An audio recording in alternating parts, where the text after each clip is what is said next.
South Africa is navigating uncharted waters as the deep divisions within its coalition government threaten to unravel over the national budget.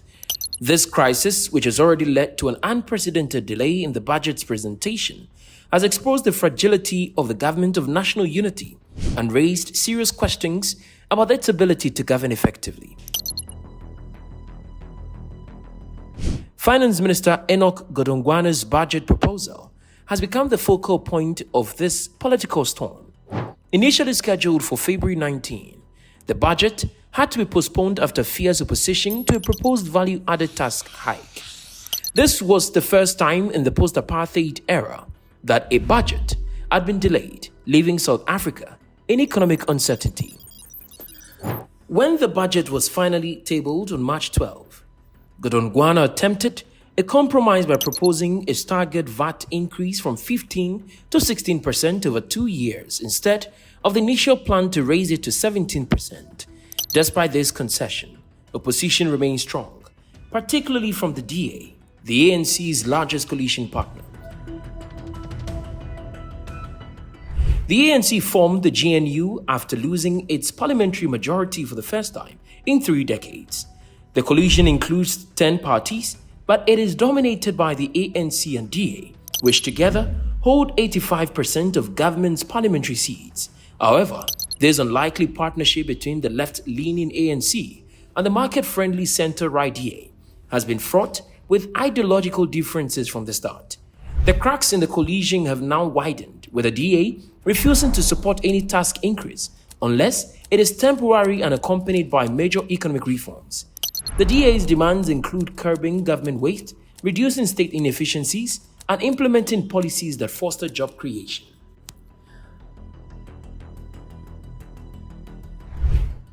Godongwana has defended the VAT hike as a necessary measure to address South Africa's ballooning debt, which stands at around 75% of GDP. He argues that the additional revenue is crucial to maintaining spending on health, education, security, and infrastructure, including the transition to renewable energy to address persistent ruling blackouts. But his rationale has failed to win over critics, who argue that the VAT increase will disproportionately impact lower-income households, worsening the already severe cost of living crisis. The ANC now finds itself in a precarious position. It cannot pass the budget without the DA's support unless it secures backing from at least one of the 3 major opposition parties, the Economic Freedom Fighters, Jacob Zuma's MK party, or the PA. So far, only the PA has sided with the ANC, leaving the ruling party scrambling for solutions.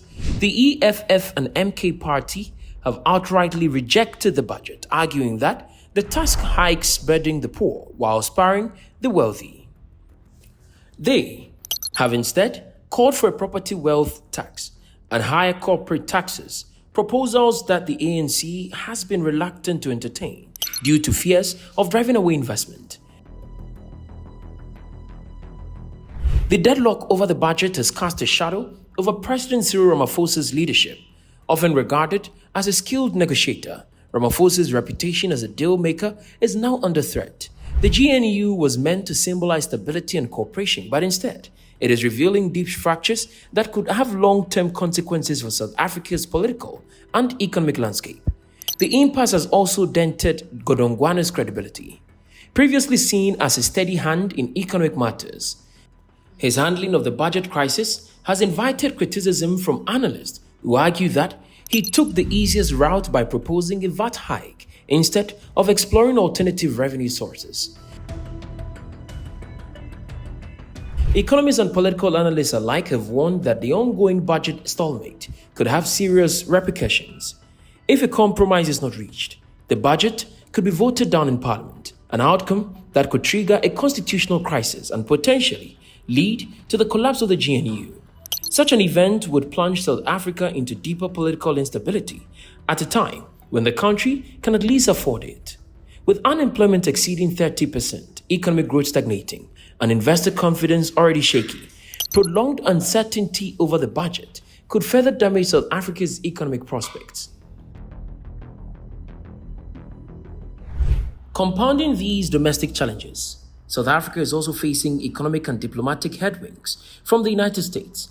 The Trump administration is taking a hardline stance against South Africa, cutting all U.S. funding to the country in response to its land reform policies and its decision to bring a genocide case against Israel to the International Court of Justice.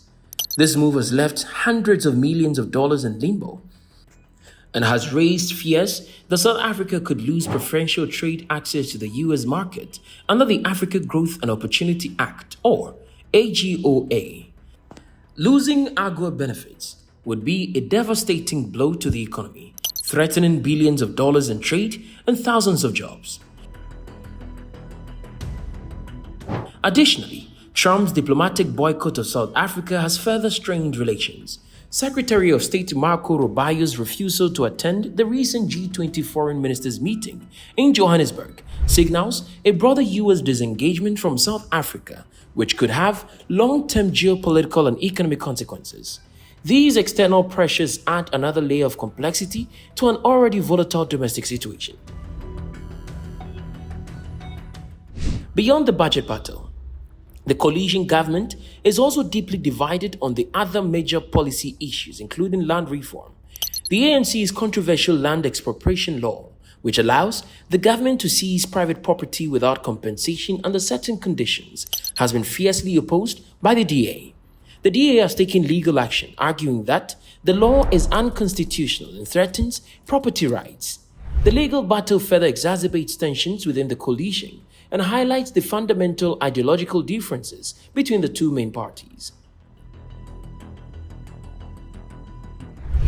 As South Africa stands at this critical juncture, the coming weeks will determine whether the GNU can survive its most significant test yet. If a compromise on the budget is not reached, the government could face collapse, triggering political chaos and economic fallout. On the other hand, if the parties can negotiate a workable solution, it may set a precedent for more pragmatic governance in the future. However, given the widening rifts within the coalition, achieving consensus appears increasingly difficult. Ultimately, South Africa's budget crisis is not just a technical debate about numbers. It is a test about governance, leadership, and the viability of the coalition experiment. The stakes could not be higher if the ANC, DA, and their partners cannot find common ground. The political instability that follows could shake the foundations of South Africa's democracy. The question now is whether pragmatism will prevail over partisanship, or if the country is heading towards an even deeper crisis. Your perspective matters. What do you make of South Africa's coalition government fighting itself over the national budget? Share your thoughts and insights in the comment section below. If you like this video, be sure to subscribe to the New Africa channel and turn on the notification bell so you don't miss any of our informative future videos. Stay informed, stay engaged, and thank you for watching.